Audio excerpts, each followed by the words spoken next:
নমস্কার বন্ধুরা, সুপর্ণাস কিচেনের একটি নতুন ভিডিওতে আপনাদের অনেক অনেক স্বাগত। আশা করি সকলে খুব ভালো আছেন। আজকে চলে এসেছি একটা থোড়ের ডালনা রেসিপি নিয়ে। নিরামিষ দিনে এইভাবে একবার থোড়ের ডালনা বানিয়ে দেখুন, আশা করি আপনাদের খুব ভালো লাগবে। চলুন তাহলে দেরি না করে ঝটপট আজকের রেসিপিতে যাওয়া যাক। আর যদি আমার চ্যানেলে নতুন বন্ধু হয়ে থাকেন, চ্যানেলটি সাবস্ক্রাইব করে পাশে থাকার অনুরোধ রইল। থোড়ের ডালনা বানানোর জন্য আমি এখানে কেটে নিয়েছি দুটো মাঝারি সাইজের আলু, নিয়েছি একটা থোড়গুলোকে সরু সরু করে কেটে নিয়েছি। এখানে লাগছে টমেটো কুচি, নিয়েছি 5 ফোড়ন, একটা শুকনো লঙ্কা, একটা তেজপাতা, 1 চামচ আদা জিরে বাটা, আর নিয়েছি সামান্য পরিমাণে বাদাম।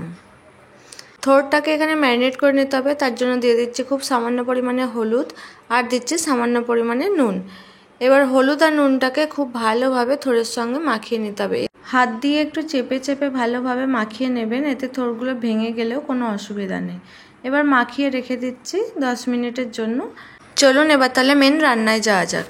এখানে আমি একটা কড়াই গরম করে নিয়েছি, এর মধ্যে দিয়ে দিয়েছি খুব সামান্য পরিমাণে তেল। তেলটা গরম হলে এবার বাদামগুলোকে ভেজে নিতে হবে। বাদামগুলো দিয়ে 1 মিনিট মতো নাড়াচাড়া করবেন, দেখবেন বাদামের মধ্যে কালার চেঞ্জ হয়ে এসেছে, সেই সময় তুলে নিতে হবে। বাদামগুলো আমার ভাজা হয়ে গেছে, এবার তুলে নিচ্ছি। এবার ওই কড়াইয়ের মধ্যে আরও কিছুটা তেল দিয়ে দিচ্ছি। এবার দিয়ে দেবো একটা তেজপাতা, একটা শুকনো লঙ্কা, দিয়ে দিচ্ছি 1 চামচ 5 ফোড়ন। তেজপাতা, শুকনো লঙ্কা আর 5 ফোড়নটাকে 30 সেকেন্ড মতো নাড়াচাড়া করতে হবে।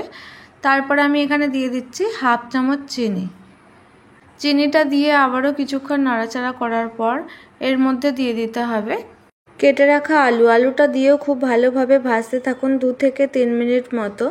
এই সময় গ্যাসের ফ্লেমটা আমি মিডিয়াম হিটে রেখেছিলাম।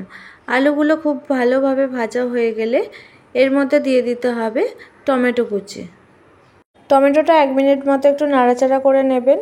কিছুক্ষণ পরে দেখবেন টমেটোটা অনেকটা নরম হয়ে এসেছে। তারপরে এখানে দিয়ে দিতে হবে আদা জিরের পেস্ট। আমি এখানে 1 চামচ আদা জিরের পেস্ট ব্যবহার করেছি। আদা জিরেটাকে খুব ভালোভাবে ভেজে নিতে হবে। আমি এখানে ওপর থেকে খুব সামান্য পরিমাণে তেল দিয়ে দিচ্ছি। এবার আদা জিরে, টমেটো আর আলুটাকে খুব ভালোভাবে নাড়াচাড়া করতে থাকুন 2 থেকে 3 মিনিটের জন্য, যাতে আদার কাঁচা গন্ধটাও চলে যায়। আদা জিরেটাকে ভালোভাবে ভেজে নেওয়ার পর এর মধ্যে দিয়ে দিতে হবে 1 চামচ হলুদ গুঁড়ো, 1/2 চামচ লঙ্কার গুঁড়ো আর 1/2 চামচ ধনে পাউডার।